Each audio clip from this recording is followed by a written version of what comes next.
Assalamu alaikum, dear students. Welcome to a new video of mine with a new lecture on a new topic.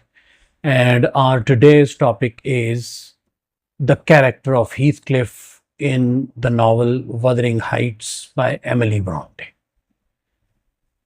आज का lecture हम उर्दू में discuss करेंगे। Heathcliff के किरदार को हम डिस्कस करेंगे। हीथक्लिफ का किरदार बहुत ही इम्पोर्टेंट कैरेक्टर है in the novel Wuthering Heights. अगर आप वदरिंग हाइट्स की बात करें तो सबसे अहम किरदार जिसका हमारे दिमाग में आइडिया आता है वो कैरेक्टर है हीथक्लिफ का। हीथक्लिफ के कैरेक्टर के बहुत सारे पहलू हैं। उन पहलुओं पर नज़र डालने से पहले हमें इस टॉपिक का इंट्रोडक्शन तक डिस्कस करने की ज़रूरत है। तो सबसे पहले हम इंट्रोडक्शन डिस्कस करते हैं। हीथक्लिफ के किरदार में के बारे में कहा जाता है कि हीथक्लिफ का कैरेक्टर जो है बहुत ही कंट्रोवर्शियल किस्म का है। कुछ लोग उसे नावल वदरिंग हाइट्स का हीरो मानते हैं और कुछ लोग उसे इस नावल का विलन मानते हैं। अगर हम उसे हीरो माने तो फिर भी वो एक अनहीरोइक हीरो सामने उभर कर आता है, और दूसरी तरफ अगर हम उसे विलन माने तो वो उसके विलनी का एक बहुत ही नुमाया पहलू है, बहुत ही अहम पहलू है। वो पहलू ये है कि वो एक अनरिडीम्ड विलन नहीं है, यानी उसकी गो कि वो विलन का कैरेक्टर है, विलन की खुसूसियात उस किरदार में पाई जाती हैं, लेकिन उसमें फिर भी कुछ ना कुछ जिसे बोलते हैं अच्छाई पाई जाती है, कुछ ना कुछ वर्च्यू पाई जाती है, जिसकी वजह से हम उसकी बहुत सारी ब्रूटैलिटीज़ को, इनजस्टिस को, क्रूल्टीज़ को जो मुख्तलिफ किरदारों के ख़िलाफ़ वो कमिट करता है, हम उसको माफ़ करने के लिए तैयार हो जाते हैं, एटलीस्ट उसे ओवरलुक या नज़रअंदाज करने के लिए तैयार हो जाते हैं। तो इस वजह से जो हीथक्लिफ का कैरेक्टर है वो बड़ा ही कंट्रोवर्शियल या मुतनाज़िया माना जाता है। तो चलें हम डिस्कस करते हैं हीथक्लिफ के किरदार को, जिसकी वजह से उसे एक कंट्रोवर्शियल या मुतनाज़िया किरदार समझा जाता है।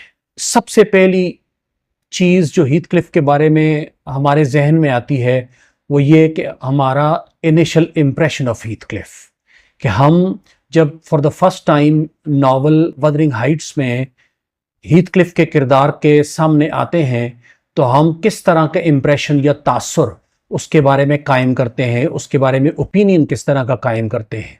तो याद रहे कि जब नावल शुरू होता है तो शुरू के ही पेजेस में, चैप्टर्स में मिस्टर अर्नशॉ अपने घर में एक छोटे से बच्चे को लिवरपूल के स्लम से उठाकर लेकर आता है, और वो किरदार बाद में हमें इंट्रोड्यूस करवाया जाता है as Heathcliff, the protagonist of the novel. तो शुरू में हम जब हीथक्लिफ के किरदार से मिलते हैं तो वो एक स्याह बालों वाला, एक गंदा सा, चीथड़ों में मलबूस, फटे पुराने कपड़ों में मलबूस जो है एक स्याह फाम लड़का हमारे साथ मुतारफ़ करवाया जाता है, हमसे इंट्रोड्यूस करवाया जाता है। तो हम एक ऐसा ओपिनियन फॉर्म करते हैं जिसमें बेचारगी पाई जाती है, जिसमें जैसे रेचडनेस पाई जाती है। हम समझते हैं कि जो हीथक्लिफ का कैरेक्टर है एज अ चाइल्ड वो एक बेचारा सा कैरेक्टर है, एक पुअर सा कैरेक्टर है, एक रेचड सा कैरेक्टर है, एक ऑर्फन, एक लावारिस से बच्चे का किरदार है, एक बंदा है जो मिस्टर अर्नशॉ एक नोबल पर्सनैलिटी, एक respectable personality of his area जो लेकर आती है यॉर्कशायर में अपने घर में वदरिंग हाइट्स में। जब वो वदरिंग हाइट्स में लाया जाता है तो वो दो किरदारों से उसकी मुलाकात होती है। एक का नाम है Catherine, the heroine of the novel, और दूसरे का नाम है हेंडले जो कि कैथरीन का भाई होते हैं। ये दोनों बेटा और बेटियां होते हैं मिस्टर अर्नशॉ के, उस बंदे के जो हीथक्लिफ को एक स्लम से लिवरपूल के उठाकर घर लेकर आता है। कैथरीन तो शुरू से ही उसके साथ बड़ी मोहब्बत का इजहार करती है, शफकत का इजहार करती है, उसे अच्छे तरीके से ट्रीट करती है और उसके साथ एक तरह की फ्रेंडशिप की बॉन्ड, बंधन कायम कर लेती है। But on the other hand जो हेंडले होता है कैथरीन का भाई, वो हीथक्लिफ के साथ बुरा बर्ताव करता है, उसे बुरी तरीके से ट्रीट करता है, और जब वो उसके घर में आता है तो वो उसको कहता है cuckoo in the nest, cuckoo in the nest, यानी हमारे घर के घोंसले में एक कोयल आ गई है, एक कोयल आ गई है। याद रहे कि कोयल एक ऐसा परिंदा है जो अपना घोंसला नहीं बनाता, जो किसी और परिंदे के घोंसले में जाकर अपने अंडे देता है और उस परिंदे के अंडों को और बच्चों को उस घोंसले से निकाल बाहर करता है। तो यहाँ पर एमिली ब्रॉन्टे ने एक हिंट ड्रॉप किया है हीथक्लिफ के बारे में कि हीथक्लिफ फ्यूचर में जाकर एक कुकू बर्ड का रोल प्ले करेगा। बाद में नॉवल में जाकर हीथक्लिफ जो है वदरिंग हाइट्स जो प्रॉपर्टी होती है मिस्टर अर्नशॉ फैमिली की, और ट्रशक्रॉस ग्रेंज जो प्रॉपर्टी होती है एडगर लिंटन और उसके पेरेंट्स की, इन दोनों प्रॉपर्टीज का वो मालिक बन जाता है। तो कुकू इन द बर्ड जो शुरू में कमेंट पास करता है हेंडले हीथक्लिफ के कैरेक्टर के ऊपर, इसी में सारी कहानी मुज़मिर होती है, जो बाद में आहिस्ता आहिस्ता कारी के ऊपर, रीडर के ऊपर, पढ़ने वाले के ऊपर अफशा होती है या जाहिर होती है। तो इस तरह हेंडले जो है उसको हीथक्लिफ को मेल ट्रीट करते हैं। जब हीथक्लिफ को मेल ट्रीट करता है तो हीथक्लिफ अपने दिल में उसके लिए एक नेगेटिव फीलिंग रखनी शुरू कर देते हैं, एक किस्म का बोगज़ कीना अपने दिल में उसके लिए रखनी शुरू कर देते हैं, एक किस्म की नफरत रखता है। और जिससे पता चलता है कि हीथक्लिफ का जो पर्सनैलिटी है एज अ चाइल्ड भी, वो एक विंडिकेटिव किस्म की, एक रिवेंजफुल किस्म की है। और at one of the occasions वो हेंडले के बारे में कहता है कि मैं सोच रहा हूँ कि मैं किस तरीके से इस बुरे बर्ताव का हेंडले से बदला लूँ, अभी या मुस्तकबिल में जाकर। तो इससे पता चलता है जो हीथक्लिफ का कैरेक्टर है, even as a child he was a man with vindictive nature and a revengeful nature and a spiteful nature. इसके अलावा हीथक्लिफ के किरदार में एक और सबसे नुमाया पहलू पाया जाता है, सबसे नुमाया खुसूसियत पाई जाती है, और वो है मिस्ट्री। हीथक्लिफ के किरदार पूरा का पूरा it is shrouded in mystery. ये एक किस्म की मिस्ट्री में लिपटा हुआ है, एक किस्म की जिसे बोलते हैं ना, इसके किरदार में एक किस्म का सस्पेंस पाया जाता है कि ये इसके पेरेंट्स कौन से हैं, ये इसके पेरेंट्स के नाम क्या हैं, इसके पेरेंट्स का बैकग्राउंड क्या है, इसका फैमिली बैकग्राउंड क्या है, ये कौन है, ये कहाँ से आया है, इसके बारे में कोई भी नहीं जानता। और ये मिस्ट्री फर्दर डीपन होती है जब नॉवल आगे बढ़ता है और जब हीथक्लिफ जो है चाइल्डहुड से ग्रो अप करके यूथ में एंटर होता है। तो जब वो यूथ में एंटर होता है तो उसकी मोहब्बत कैथरीन के साथ काफ़ी हद तक परवान चढ़ चुकी होती है, काफ़ी हद तक डेवलप हो चुकी होती है।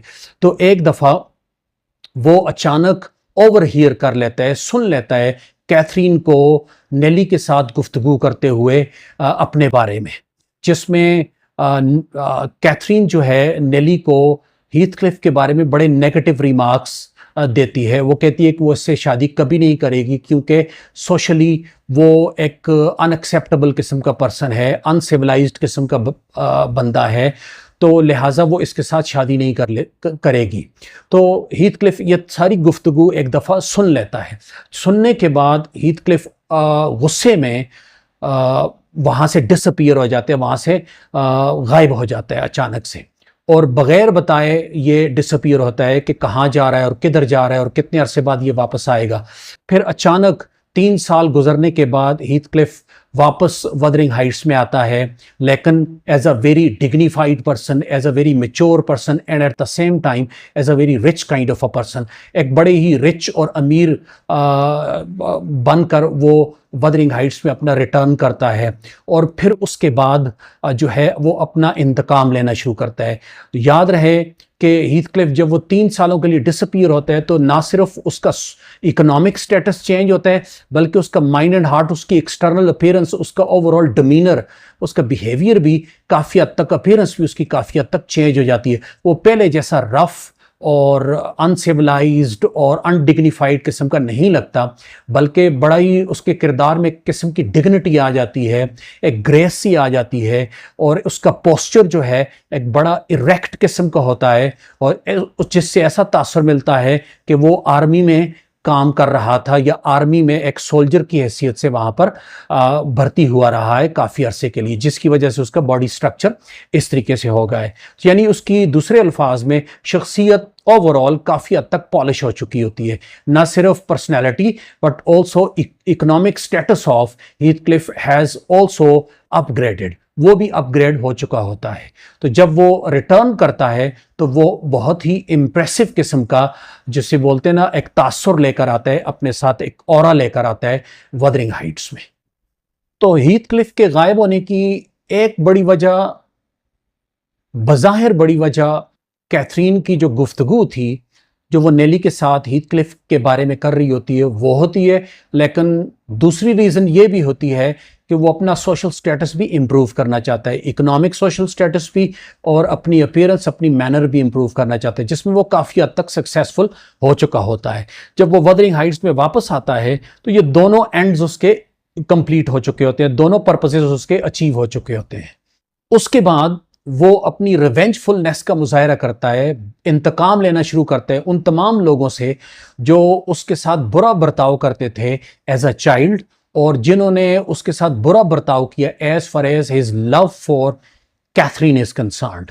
जैसा कि एडगर लिंटन ने उसके साथ सलूक किया, जिस तरीके से बर्ताव किया, उसका भी वो बदला लेना चाहता है। तो इन दो अशखास से, दो शख्सियतों से खास करके वो बड़ा ही बुरा इंतकाम लेता है। एक है हिंडले अर्नशॉ और दूसरा है एडगर लिंटन। सबसे पहले वो इंतकाम लेता है हिंडले अर्नशॉ से, और जब वो हिंडले अर्नशॉ से इंतकाम लेता है तो उस टाइम पे Hindley Earnshaw he was given to drinking, he was given to gambling. वो गैम्बलिंग, जुएबाजी और शराब नोशी का आदी हो चुका होता है। तो जिसकी वजह से हीथक्लिफ के लिए काफ़ी आसान हो गया उससे इंतकाम लेना। और ऑन द अदर हैंड जो हिंडले अर्नशॉ होता है वो भी काफ़ी मिजरेबल कंडीशन में होता है, क्योंकि अपनी शराब नोशी और जुएबाजी की वजह से वो काफ़ी सारा कर्ज लोगों से ले चुका होता है, तो काफ़ी सारे डेट के नीचे लोगों के आ चुका होता है। तो इसलिए वो हीथक्लिफ के ऊपर डिपेंड करने लग जाता है, क्योंकि हीथक्लिफ ऑलरेडी एक रिच मैन बन चुका होता है, एक अमीर आदमी बन चुका होता है। तो इसलिए वो हीथक्लिफ से काफ़ी सारी रकम उधार लेता है, और उसके बदले में जो वदरिंग हाइट्स जो जगह है, अपना घर है, वो उसके नाम पे मॉर्गेज कर देता है, रहन कर लेते हैं उसके लिए। तो इस तरह indirectly for the time being Heathcliff जो है वदरिंग हाइट्स का ऑनर बन जाता है, दो इन अ मॉर्गेज्ड फॉर्म, बट स्टिल वो उसका ऑनर बन जाता है। तो जो हिंडले अर्नशॉ होता है वो चूंकि एक ड्रंकर्ड बन चुका होता है, वो एक जिसे बोलते हैं एक गैम्बलर बन चुका होता है, तो इसलिए उसे इन दो बुराइयों की लत पड़ चुकी होती है। तो देयर वाजंट एनी चांस कि वो अपनी इस सिचुएशन से रिकवर कर सकेगा, और वो इसी कंडीशन में उसकी डेथ हो जाती है अल्टीमेटली। सो इस तरीके से जो प्लेस होती है, रेजिडेंस होती है मिस्टर अर्नशॉ की, हिंडले अर्नशॉ की, वदरिंग हाइट्स, वो उसका मालिक बन जाता है हीथक्लिफ। इस तरीके से वो हिंडले अर्नशॉ से अपना बदला भी ले लेता है, जिस तरीके से हिंडले अर्नशॉ अब उसके बचपन में उसके साथ बुरा सलूक किया करता था, और दूसरी तरफ वो वदरिंग हाइट्स का ऑनर भी बन चुका होता है। तो इस तरीके से इंतकाम भी ले लिया उसने, और वदरिंग हाइट्स का वो मालिक भी बन चुका होता है। फिर उसके बाद वो मुड़ता है एडगर लिंटन की तरफ, जिसकी शादी होती है कैथरीन के साथ। वो उससे भी बदला लेना चाहता है, क्योंकि वो उसके साथ बुरा बर्ताव भी करता है जब वो गरीब बंदा होता है, गरीब बच्चा होता है, और वो उसकी महबूबा से, कैथरीन से भी शादी करता है। तो इस वजह से वो उससे, इन दो वजूहात की बिना पर वो उससे नफरत करता था, उससे बदला लेना चाहता था। तो उससे बदला लेने के लिए वो एक प्लान बनाता है। तो इस मकसद के लिए वो अपने बेटे की शादी, लिंटन की शादी कर देता है कैथरीन के साथ, और इस शादी के ज़रिए वो थ्रश क्रॉस ग्रेंज जो जगह होती है, एडगर लिंटन की प्रॉपर्टी होती है, उसका भी मालिक बन चुका होता है। तो इस तरह वो दोनों प्रॉपर्टीज़ का, इस नावल में जो दो बड़ी बड़ी प्रॉपर्टीज़ होती है, दो बड़ी फैमिलीज़ की, उनका मालिक बन चुका होता है। Can you imagine that a slum dweller, a boy, an orphan, a parentless child becomes the owner of such huge properties like Wuthering Heights and Truss Cross Grange? उनका वो मालिक बन चुका होता है। तो बंदा जब उसके बैकग्राउंड के बारे में सोचता है और उसके मालिक बनने के बारे में सोचता है तो इंसान को यकीन ही नहीं आता, लेकिन ये हकीकत बन चुकी होती है। तो इस तरीके से जो हीथक्लिफ होता है अपनी नाकाम मोहब्बत का बदला ले लेता है हिंडले के ऊपर और एडगर लिंटन के ऊपर। उसके बाद एक और नुमायां कैरेक्टरिस्टिक हीथक्लिफ के किरदार की है, वो उसकी ट्रीटमेंट है इज़ेबेला की। His treatment of Isabella sister to Edgar Linton. Edgar Linton की जो बहन होती है उसके साथ भी ये बुरा बर्ताव करता है। जब हीथक्लिफ अमीर आदमी बनकर वापस आता है तो वो बहुत ही चेंज्ड पर्सनैलिटी बन चुका होता है, नॉट सिर्फ economically but also appearance wise भी। तो जब वो उसका सामना होता है इज़ेबेला के साथ, तो इज़ेबेला जो होती है वो बिल्कुल उसके पीछे लट्टू हो जाती है, उसकी आशिक हो जाती है, उसकी मोहब्बत में गिरफ्तार हो जाती है। तो हीथक्लिफ भी उसके साथ एक ज़ाहिरी किस्म की दिखावे वाली उसके साथ मोहब्बत करता है और उसे मोहब्बत के जाल में फंसा कर उसके साथ शादी कर लेता है। ये भी हीथक्लिफ का प्लान होता है ताकि वो बदला ले सके एडगर लिंटन के ऊपर उस बात का कि उसने एडगर लिंटन ने शादी की उसकी महबूबा से और उसे महरूम किया उसकी महबूबा से, हीथक्लिफ की महबूबा से। तो इस तरीके से वो इज़ेबेला के साथ धोखा के साथ शादी कर लेता है, झूठ मूठ की मोहब्बत रचाकर। और जब उसके साथ शादी कर लेता है तो उसके बाद वो इज़ेबेला के साथ बहुत बुरा बर्ताव करना शुरू कर देता है। तो इस बुरे बर्ताव का ये नतीजा निकलता है कि इज़ेबेला एक दफ़ा मौका पाकर अपने घर से फरार हो चुकी होती, वो भाग जाती है हीथक्लिफ से ताकि वो उसके परमानेंट टॉर्मेंट से, टॉर्चर से, अजियत से, क्रूअल बिहेवियर से, ब्रूटल बिहेवियर से बच सके। इस अपने क्रूअल और ब्रूटल बिहेवियर जो हीथक्लिफ उसे देता है, इसकी बात करते हुए वो अपने एक लेटर में जिक्र करती है, जो वो लेटर लिखती है नेली की जानब। उस लेटर में वो कहती है, अ टाइगर और a venomous serpent could not rouse terror in me equal to that which he wakens. I do hate. I am wretched. I have been a fool. फिर एक और मौके पर कहती है नेली को हीथक्लिफ के बारे में, Isabella, don't put faith in a single word he speaks, he is lying fiend, a monster and not a human being. Comment में वो अपने कहती है कि हीथक्लिफ उसकी ज़ात में एक ऐसा खौफ पैदा करता है जो कि अगर उसका सामना हो जाए कि एक सांप के साथ या एक किसी मॉन्स्टर्स किस्म की खौफनाक किस्म की चीज़ के साथ, तो उससे वो इतना नहीं डरेगी, उससे वो इतना खौफ नहीं खाएगी जितना कि वो हीथक्लिफ से खाती है। फिर वो नेली को एक और अपने कमेंट में बताती है कि हीथक्लिफ की बात के ऊपर एक लफ्ज़ के ऊपर भी यकीन नहीं करना, क्योंकि वो एक झूठा इंसान है, वो एक मक्कार इंसान है, वो एक शैतान किस्म का इंसान है, एक डेवलिश किस्म का बंदा है, वो एक बुरा किस्म का इंसान है। तो इस तरीके से वो मजीद अपना इंतकाम ले लेता है एडगर लिंटन से, उसकी बहन के साथ शादी करके और बुरा बर्ताव करके, इंतहाई जालिमाना किस्म का बर्ताव करके। हीथक्लिफ के किरदार की एक और नुमायां और शॉकिंग किस्म का कैरेक्टरिस्टिक ये है कि उसने बहुत ही जालिमाना तरीके से बर्ताव किया मिस्टर हैरिटन के साथ, जो कि बेटा था हेंडले अर्नशॉ का और मिस फ्रांसिस का।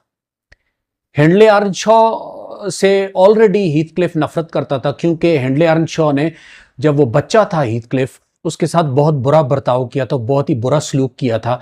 तो उसको बदला लेने के लिए इसने न सिर्फ हेंडले अर्नशॉ की प्रॉपर्टी उससे छीनी, उसके साथ बुरा बर्ताव किया, बल्कि उसके बेटे हैरिटन को भी, जिसकी माँ भी मर चुकी होती है फ्रांसिस, और जिसका बाप यानी हेंडले अर्नशॉ भी मर चुका होता है, उसकी इंतहाई बुरे तरीके से परवरिश करता है। और वो उसकी इस तरीके से परवरिश करता है ताकि वो एक हैवान बन जाए, एक जंगली जानवर बन जाए, एक अनसिविलाइज्ड अनकल्चर्ड किस्म का बंदा बन जाए। और वो इस मकसद में काफ़ी हद तक कामयाब हो चुका होता है। और एक मौके पर यही बात वो नेली को भी कहता है कि हैरिटन ने एक अनसिविलाइज्ड बंदा बनकर, एक ब्रूट बनकर उसकी हर ख्वाहिश को पूरा किया जो वो पूरा करना चाहता था अपने इंतकाम में, जो वो लेना चाहता था हेंडले अर्नशॉ के ऊपर। यानी वो कामयाब हो चुका है हैरिटन को एक ब्रूट बनाने में, अनसिविलाइज्ड बंदा बनाने में, एक रफ बंदा बनाने में, एक विकेट बंदा बनाने में। इस तरीके से वो हेंडले अर्नशॉ के ऊपर बदला ले लेते हैं। तो ये एक और शॉकिंग किस्म का पहलू है हीथक्लिफ के किरदार का, जो मजीद उसकी विंडिकेटिव नेचर को, रिवेंजफुल नेचर को हाईलाइट करता है। हीथक्लिफ की रिवेंजफुलनेस यहीं पर आकर नहीं रुकती, बल्कि वो मजीद कंटिन्यू रहती है और वो अपनी लपेट में लेती है यंग कैथरीन को, जो कि एडगर लिंटन और कैथरीन अर्नशॉ की बेटी होती है। कैथरीन अर्नशॉ हीथक्लिफ की महबूबा भी होती है। तो वो यंग कैथरीन को भी बहुत बुरे तरीके से ट्रीट करता है जब भी उसके साथ सामना होता है। तो सबसे पहले जब वो यंग कैथरीन के साथ उसका सामना होता है तो किसी न किसी तरीके से वो उसे बुला फिसला कर, उसे ले और करके, अट्रैक्ट करके अपने घर की तरफ लेकर आता है, इस बहाने के साथ कि उसका बेटा यानी हीथक्लिफ का अपना बेटा जिसका नाम लिंटन हीथक्लिफ है, वो उसकी मोहब्बत में मरा जा रहा है, उसकी मोहब्बत में घुला जा रहा है, यानी यंग कैथरीन की मोहब्बत में घुला जा रहा है। तो इसलिए उसे उसके घर की तरफ आना चाहिए, वदरिंग हाइट्स में आना चाहिए। इस तरीके से वो वदरिंग हाइट्स उसे लेकर जाता है और वहां पर लेकर जाकर उसे इम्प्रिजन कर लेता है और उसकी वहां पर उसके साथ शादी कर लेता है और उसके साथ वो बहुत बुरा बर्ताव करता है। तो उसके बुरे बर्ताव की एक सबसे बड़ी मिसाल ये है कि वो उसको इम्प्रिजन करता है। दूसरी सबसे बड़ी मिसाल ये है कि वो एक दफ़ा जो कैथरीन होती है, यंग कैथरीन जो होती है, वो हीथक्लिफ के हाथ के ऊपर एक बाइट लेती है और उससे चाबियां छीनने के लिए, ताकि वो चाबियां लेकर वहां से फरार हो सके, लेकिन उसमें कामयाब नहीं होती है। इस बात पर हीथक्लिफ उसे बहुत ही बुरे तरीके से उसकी पिटाई करता है और हीथक्लिफ के इस बुरे रवैये को जो यंग कैथरीन के साथ वो अडॉप्ट करता है के बारे में बात करते हुए नेली कहती है कि it is a diabolical violence, कि ये एक शैतानी किस्म का, एक इंतहाई जिसे बोलते हैं अनसिविलाइज्ड किस्म का तशद्दुद किया है उसने यंग कैथरीन के ऊपर। हालांकि यंग कैथरीन जो है हीथक्लिफ की बिलवड कैथरीन अर्नशॉ की बेटी होती है, लेकिन वो फिर भी उसके लिए किसी किस्म की पिटी, अफेक्शन, मोहब्बत, किसी किस्म की हमदर्दी का इजहार नहीं करता, बल्कि उसके साथ बहुत बुरा सलूक करता है। शायद इस वजह से कि ना सिर्फ वो कैथरीन अर्नशॉ की, उसकी महबूबा की बेटी होती है, बल्कि वो एडगर लिंटन की भी बेटी होती है, जिसने कैथरीन अर्नशॉ जो हीथक्लिफ की महबूबा है उसको हीथक्लिफ से छीन लिया था। शायद इस वजह से वो यंग कैथरीन के साथ बुरा सलूक करता था। तो ये एक और पहलू है उसकी किरदार का, हीथक्लिफ के किरदार का, जो मजीद उसकी विंडिकेटिव नेचर, रिवेंजफुल नेचर और डायबॉलिकल नेचर और क्रूअल और विलेनस नेचर को हाईलाइट करती है। एक और सबसे नुमाया कैरेक्टरिस्टिक हीथक्लिफ के किरदार की यह है कि वो किस तरीके से अपने बेटे के साथ बर्ताव करता है, किस तरीके का ट्रीटमेंट देता है वो अपने बेटे को, लिंटन हीथक्लिफ को। लिंटन हीथक्लिफ बेटा होता है हीथक्लिफ का जब वो शादी करता है इज़ेबेला के साथ, जो कि बहन होती है एडगर लिंटन की। तो उसके साथ भी वो बहुत बुरा बर्ताव करता है। चूंकि वो बीमार होता है तो वो मरने के करीब होता है। तो जो यंग कैथरीन होती है, जो लिंटन हीथक्लिफ की बीवी होती है, वो हीथक्लिफ से दरखास्त करती है, रिक्वेस्ट करती है कि वो उसके लिए डॉक्टर को लेकर आए या उसको डॉक्टर के पास लेकर जाए। तो वो हीथक्लिफ इसके जवाब में कहता है कि वो इस बात के बारे में केयर नहीं करता कि उसका बेटा लिंटन हीथक्लिफ मरने वाला है। अगर वो मर भी गया तो क्या हुआ, तो ही इज़ नॉट वर्थ अ फार्दिंग, यानी he is a worthless creature. उसका अपना बेटा उसके लिए वर्थलेस क्रीचर होता है। तो ये स्टोन हार्टेडनेस और पत्थर दिल होने की इलामत है हीथक्लिफ के किरदार के बारे में, कि हीथक्लिफ का किरदार इतना पत्थर दिल हो चुका होता है कि वो अपने बेटे, अपने खून के लिए भी किसी भी किस्म की हमदर्दी और नरम दिली महसूस नहीं करता। शायद उसके पीछे भी वजह यह है कि वो इज़ेबेला का भी बेटा होता है। ना सिर्फ हीथक्लिफ का अपना बेटा होता है, बल्कि इज़ेबेला का बेटा होता है, और इज़ेबेला बहन होती है एडगर लिंटन की। तो आप समझ लें कि हीथक्लिफ एक ऐसा मॉन्स्टर है, एक ऐसा वैम्पायर है कि उसकी नफरत की कोई लिमिट नहीं है और उसकी नफरत बहरे बेकरां की तरह है, जिसने हर चीज को, उस चीज को अपनी लपेट में ले लिया है जिसका ताल्लुक हेनले अर्नशॉ के साथ है या जिसका ताल्लुक एडगर लिंटन के साथ है, डायरेक्टली या इनडायरेक्टली। तो वो इसी वजह से शायद अपने बेटे लिंटन हीथक्लिफ के साथ भी बुरा सलूक करता है, क्योंकि उसका भी इनडायरेक्टली ताल्लुक जो है एडगर लिंटन के साथ होता है। क्योंकि लिंटन हीथक्लिफ जो है वो नेफ्यू होता है, भांजा होता है एडगर लिंटन का, और एडगर लिंटन वही बंदा होता है जो हीथक्लिफ से उसकी महबूबा कैथरीन अर्नशॉ को छीन लेता है उसके साथ शादी करके। तो इस वजह से हीथक्लिफ अपने बेटे के साथ बुरा बर्ताव करता है। तो ये एक और पहलू है जो उसकी रिवेंजफुलनेस और विंडिकेटिव नेचर और क्रूअल नेचर और मॉन्स्टरस नेचर और वैम्पायरिश नेचर को शो करता है। एक और इंपॉर्टेंट कैरेक्टरिस्टिक जो हीथक्लिफ के किरदार का है वो है change of heart that takes place in his personality. At the end of the novel जो है उसका चेंज ऑफ हार्ट होता है, उसका दिल तब्दील हो चुका होता है, उसका रवैया तब्दील हो चुका होता है, उसकी शख्सियत तब्दील हो चुकी होती है, क्योंकि वो अपनी इंतकाम की तमाम हदें पार कर चुका होता है और वो तमाम अपने इंतकाम ले चुका होता है जो वो लेना चाहता है। अब उसके इंतकाम लेने की ख्वाहिश ख़त्म हो चुकी होती है, अब वो मज़ीद इंतकाम नहीं लेना चाहता। तो इस वजह से उसमें एक चेंज ऑफ हार्ट सामने आता है, जिसकी वजह से उसे अपनी बिलवेड कैथरीन अर्नशॉ की याद शिद्दत से सताने लगती है। उसको जिंदगी से भी नफरत हो चुकी होती है।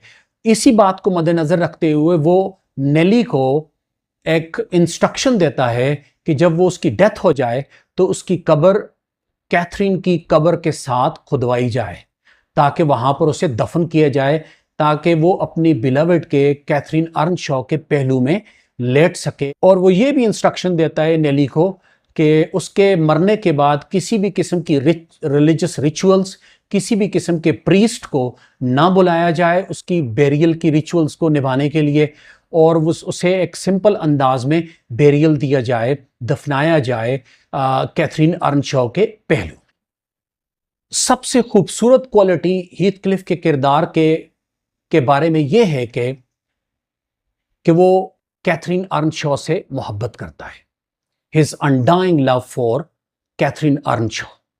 This is the quality, this is the redeeming quality which makes the reader sympathize with him, which wins the sympathies of the reader for him throughout the novel, despite his brutalities, despite his injustices, despite his cruelties, despite his monstrous behavior and maltreatments that he gives to Hindley Earnshaw and Edgar Linton and both the families of both these individuals. इसके बावजूद वो जो है हमारी sympathies को win करते हैं। क्यों? उसकी जो मोहब्बत होती है कैथरीन अर्नशॉ के लिए वो अनडाइंग किस्म की होती है। हीथक्लिफ की मोहब्बत का अंदाज़ा इसी बात से लगाया जा सकता है कि एक दफ़ा कैथरीन एडगर लिंटन के साथ शादी जब हो चुकी होती है तो वो एक दफ़ा बीमार हो जाती है। तो बीमार होती है तो हीथक्लिफ को पता चलता है। तो इस बारे में हीथक्लिफ नेली को कुछ इस तरह बताता है। He, Edgar, might as well plant an oak in a flower pot and expect it to thrive, as imagine he can restore her to vigor in the soil of his shallow cares. तो इस comment से clearly पता चलता है Heathcliff ये समझता है कि एडगर लिंटन जो है चाहे जितनी भी उसकी निगहदाश्त कर ले कैथरीन की, चाहे जितना भी ख्याल कर ले, वो उसे वो खुशी नहीं दे सकता जो हीथक्लिफ उसे दे सकता है। चाहे एडगर लिंटन कितनी मोहब्बत निछावर क्यों ना कर दे, केयर्स कितनी निछावर क्यों ना कर दे कैथरीन के ऊपर, लेकिन कैथरीन कभी भी थ्राइव नहीं कर सकती, कभी भी she can not be restore to strength and vigour and good health in the soil of his shallow cares. ये वर्ड्स वो यूज करता है कि वो चाहे कितना ही ख्याल क्यों ना कर ले, वो कभी भी खुश नहीं रख सकता, क्योंकि वो उससे मोहब्बत नहीं करती। सो इससे पता चलता है कि हीथक्लिफ कैथरीन से कितनी ज्यादा मोहब्बत करता है। तो एक दफा जब कैथरीन अपने डेथ बेड पर होती है, मरने वाली होती है, तो उस टाइम पे हीथक्लिफ उससे साथ मुलाकात करता है। तो वो बड़ी ही रोमांटिक किस्म की मुलाकात होती है, बड़ा ही ड्रामेटिक किस्म का सीन होता है। दोनों एक दूसरे के साथ अपनी मोहब्बत को रिन्यू करते हैं, अपनी मोहब्बत का इजहार करते हैं और दुनिया को दिखाते हैं कि वो किस हद तक एक दूसरे से मोहब्बत करते हैं। और जब वो कैथरीन मर जाती है तो इस मौके पर हीथक्लिफ अपने ग्रीफ का, अपने गम का, अपने शौक का, अपने सदमे का इजहार इन अल्फाज में करता है। O God, it is unutterable, I cannot live without my life, I cannot live without my soul. तो हीथक्लिफ अपनी कैथरीन को अपनी जिंदगी समझता था, अपनी रूह समझता था, और वह समझता था कि उसके बगैर वो नहीं जी पाएगा, उसके मरने के बाद वो जिंदगी बसर नहीं कर पाएगा। जब कैथरीन जिंदा थी तो हीथक्लिफ उससे मोहब्बत करता था, जब वो मर जाती है तो वो फिर भी उससे मोहब्बत करता है, मरी हुई कैथरीन से भी मोहब्बत करता है। तो एक दफा जब एडगर लिंटन की डेथ हो जाती है तो उसके लिए कब्र खोदी जाती है, तो उस टाइम पे पास ही कैथरीन की कब्र भी होती है। तो उसकी कब्र में घुसकर, उसका ताबूत खोलकर, उसके चेहरे को अपने चेहरे के साथ लगाकर उसके साथ लाड करते हैं, उसके साथ प्यार करते हैं, उसके साथ बातें करता है, यानी उसकी कब्र में उतर जाते हैं एक किस्म का, और उसके साथ लेट जाते उसके पहलू में। तो इससे इस तरीके से अपनी मोहब्बत का वो इजहार करता है कि वो न सिर्फ कैथरीन से उस टाइम पे मोहब्बत करता था जब वो गोश्त पोस्ट की एक जिंदा इंसान थी, बल्कि उसके साथ उस वक्त भी मोहब्बत करता था जब वो मर चुकी थी। फिर कैथरीन के मरने के बाद वो 18 साल तक किस तरीके से कैथरीन की याद उसे सताती है, उस टॉर्मेंट को, उस टॉर्चर को कैथरीन की जो याद उसे देती है, उसको नेली के साथ उसके बारे में बात करते हुए इस तरीके से वो डिस्क्राइब करता है। It was a strange way of killing, not by inches, but by fractions and hair breadths, to beguile me with the spectre of a hope through 18 years. यानी कि कैथरीन के मरने के बाद वो जर्रा जर्रा करके, थोड़ा थोड़ा करके वो मर रहा था पूरे 18 साल तक। एकदम नहीं मरा। He did not die by inches, rather he died by fractions, by slight bits and pieces. तो थोड़ा थोड़ा करके वो मरा है। बाल के, सर के बाल की चौड़ाई के बराबर वो थोड़ा थोड़ा करके उसकी वो मरता रहा है कैथरीन की डेथ के बाद 18 साल तक मुसलसल। तो इससे पता चलता है कि वो कैथरीन से कितनी ज्यादा मोहब्बत करता था। सबसे खूबसूरत बात हीथक्लिफ और कैथरीन के लव अफेयर की यह है कि बहुत सारे विलेजर्स ने हीथक्लिफ और कैथरीन के मरने के बाद इन दोनों के रूहों को मूर्स के ऊपर, बंजर जमीनों के ऊपर हाथों में हाथ डाले चलते हुए देखा, वॉक करते हुए देखा। किसी ने अकेले कैथरीन को देखा, किसी ने कैथरीन को हीथक्लिफ के साथ देखा, दोनों को इकट्ठा जरूर देखा।